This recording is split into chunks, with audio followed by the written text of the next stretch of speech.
जय श्री कृष्णा दोस्तों। The incredible vlogger and explorer channel पर आपका स्वागत है। दोस्तों, मैं आज आपको आमल की एकादशी के बारे में बताने जा रही हूँ।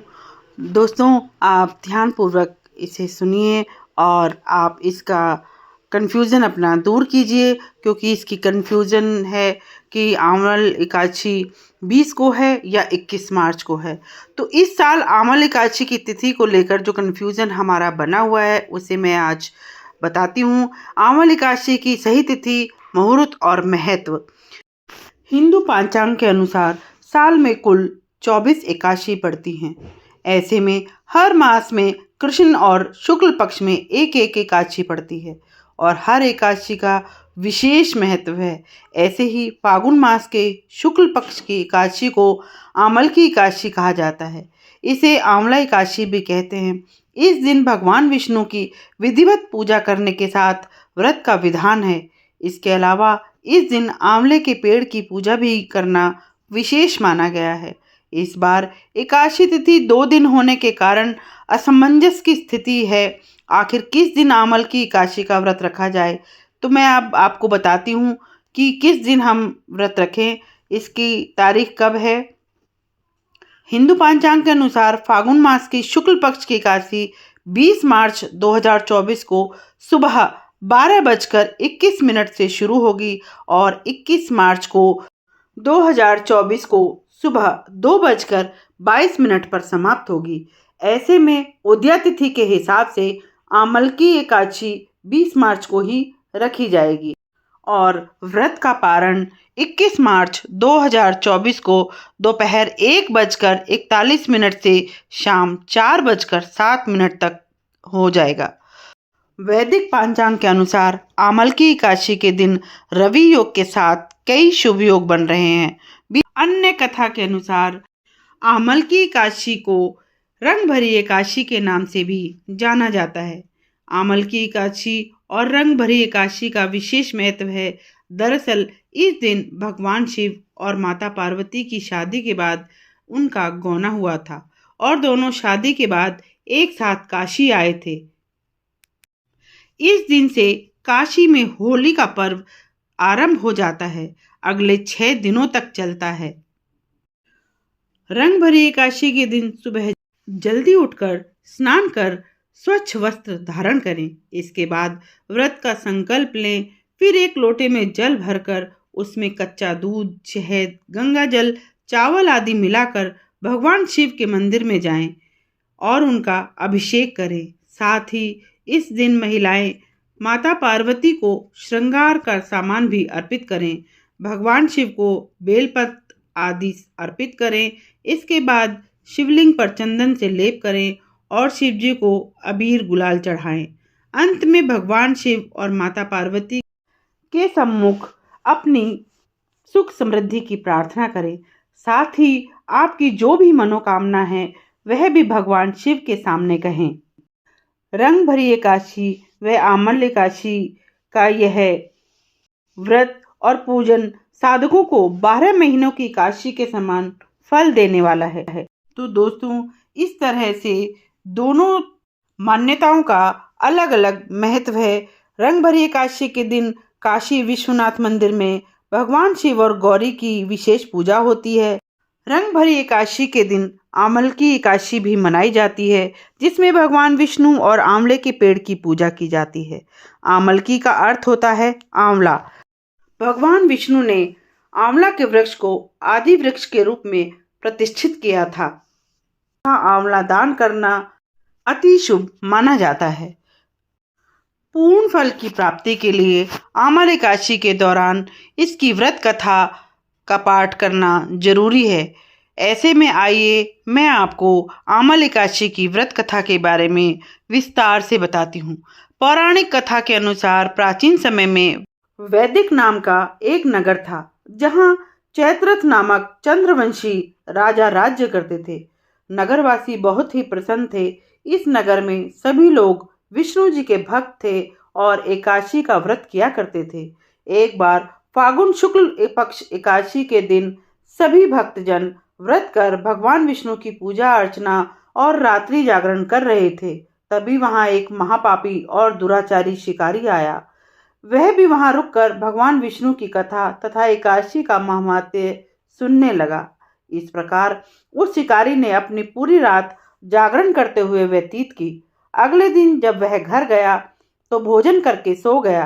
कुछ दिनों बाद ही उस बहेलिया का निधन हो गया।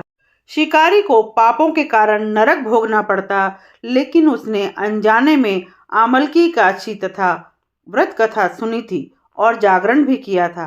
इसलिए उसने राजा विदुरथ के घर जन्म लिया और उसका नाम वसुरथ पड़ा। एक दिन वसुरथ जंगल में भटक गया और पेड़ के नीचे सो गया। उस पर कुछ डाकुओं ने हमला किया, लेकिन उनके अस्त्र शस्त्र राजा पर कोई असर नहीं डाल रहे थे। राजा सोते रहे। जब राजा की नींद खुली तो उन्होंने पाया कि कुछ लोग जमीन पर मृत पड़े हैं। उन्हें देखकर राजा समझ गए कि वह उसे मारने आए थे।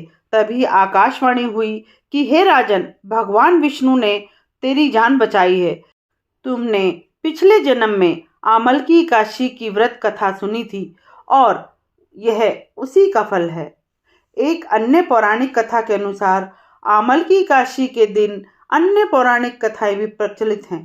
कथा के अनुसार भगवान विष्णु की नाभि से ब्रह्मा जी की उत्पत्ति हुई। ब्रह्मा जी को स्वयं के बारे में जानने की इच्छा हुई। इन सवालों का जवाब जानने के लिए ब्रह्मा जी ने भगवान विष्णु की तपस्या की। उनकी तपस्या से प्रसन्न होकर भगवान विष्णु ने उनको दर्शन दिए। उनके दर्शन प्राप्त कर ब्रह्मा जी भावुक हो गए और उनकी आंखों से आंसू बहने लगे। जहां जहां ब्रह्मा जी के आंसू गिरे वहां आंवले के पेड़ की उत्पत्ति हुई। जब भगवान विष्णु ने कहा कि आपके आंसू से आंवले के पेड़ की उत्पत्ति हुई है, यह पेड़ और इसका फल मुझे बहुत प्रिय होगा। आज से कोई भी आमल की एकादशी व्रत करेगा और आंवले के पेड़ की पूजा अर्चना करेगा, उसे शुभ फलों की प्राप्ति होगी। एक अन्य कथा के अनुसार आमल की एकादशी को रंग भरी एकादशी के नाम से भी जाना जाता है। आमल की एकादशी और रंग भरी एकादशी का विशेष महत्व है। दरअसल इस दिन भगवान शिव और माता पार्वती की शादी के बाद उनका गौना हुआ था और दोनों शादी के बाद एक साथ काशी आए थे। इस दिन से काशी में होली का पर्व आरंभ हो जाता है। अगले 6 दिनों तक चलता है। रंग भरी एकादशी के दिन सुबह जल्दी उठकर स्नान कर स्वच्छ वस्त्र धारण करें। इसके बाद व्रत का संकल्प लें। फिर एक लोटे में जल भरकर उसमें कच्चा दूध, शहद, गंगा जल, चावल आदि मिलाकर भगवान शिव के मंदिर में जाएं और उनका अभिषेक करें। साथ ही इस दिन महिलाएं माता पार्वती को श्रृंगार का सामान भी अर्पित करें। भगवान शिव को बेलपत्र आदि अर्पित करें। इसके बाद शिवलिंग पर चंदन से लेप करें और शिव जी को अबीर गुलाल चढ़ाएं। अंत में भगवान शिव और माता पार्वती के सम्मुख अपनी सुख समृद्धि की प्रार्थना करें। साथ ही आपकी जो भी मनोकामना है वह भी भगवान शिव के सामने कहें। रंग भरी एकादशी व आमल एकादशी का यह व्रत और पूजन साधकों को 12 महीनों की एकादशी के समान फल देने वाला है। तो दोस्तों, इस तरह से दोनों मान्यताओं का अलग अलग महत्व है। रंग भरी एकादशी के दिन काशी विश्वनाथ मंदिर में भगवान शिव और गौरी की विशेष पूजा होती है। रंग भरी एकादशी के दिन आमल की एकादशी भी मनाई जाती है, जिसमें भगवान विष्णु और आंवले के पेड़ की पूजा की जाती है। आमल की का अर्थ होता है आंवला। भगवान विष्णु ने आंवला के वृक्ष को आदि वृक्ष के रूप में प्रतिष्ठित किया था। वैदिक पांचांग के अनुसार आमल की एकादशी के दिन रवि योग के साथ कई शुभ योग बन रहे हैं। 20 मार्च को सुबह 6:25 से रवि योग शुरू होगा, जो रात को 10:38 पर समाप्त होगा। इसके बीच ही अतिगंड योग सुबह से शाम 5:01 तक रहेगा। इसके अलावा पुष्प नक्षत्र 10:38 तक है। पद्म पुराण के अनुसार आमल की एकादशी का व्रत रखने से सैकड़ों तीर्थ करने के बराबर पुण्य की प्राप्ति होती है। इसके साथ ही कई यज्ञों को करने के बराबर फल की प्राप्ति होती है। मान्यता है कि इस दिन भगवान विष्णु की पूजा करने से मोक्ष की प्राप्ति होती है। आमल की एकादशी के दिन आंवला के पेड़ की पूजा करना शुभ माना जाता है। माना जाता है कि आंवले के पेड़ में भगवान विष्णु का वास है, इसलिए आंवले के पेड़ की पूजा करने से व्यक्ति की हर तरह से दुख, दर्द और पापों से मुक्ति मिल जाती है। इसके अलावा इस दिन आंवला खाना तथा आंवला दान करना अति शुभ माना जाता है। पूर्ण फल की प्राप्ति के लिए आमल एकादशी के दौरान इसकी व्रत कथा का पाठ करना जरूरी है। ऐसे में आइए मैं आपको आमल एकादशी की व्रत कथा के बारे में विस्तार से बताती हूँ। पौराणिक कथा के अनुसार प्राचीन समय में वैदिक नाम का एक नगर था, जहाँ चैत्रथ नामक चंद्रवंशी राजा राज्य करते थे। नगरवासी बहुत ही प्रसन्न थे। इस नगर में सभी लोग विष्णु जी के भक्त थे और एकादशी का व्रत किया करते थे।